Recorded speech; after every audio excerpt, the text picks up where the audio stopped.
Donc, attention, il y a quelques conventions d'écriture en algèbre.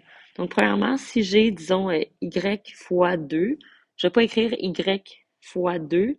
Ce que je vais écrire, c'est 2Y. Donc, on va toujours mettre le coefficient, donc le nombre qui multiplie la variable en premier.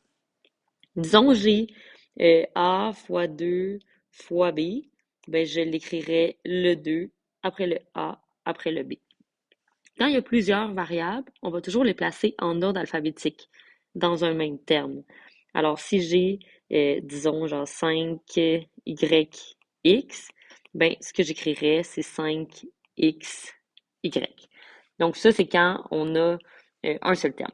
Quand c'est des fractions, disons, j'ai 1 tiers X, ben, je peux l'écrire de cette façon-là.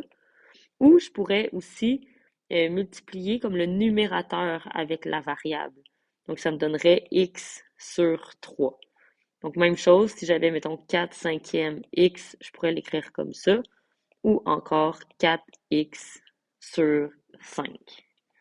Quand on a une expression algébrique, donc disons, j'ai, je sais pas moi, moins 3b plus 2a.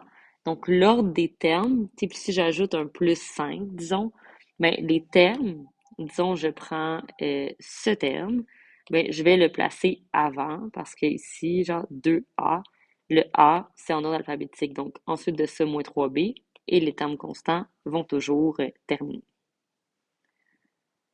Donc, il y a d'autres règles aussi pour écrire en algèbre, mais là où on est rendu, ça va être suffisant.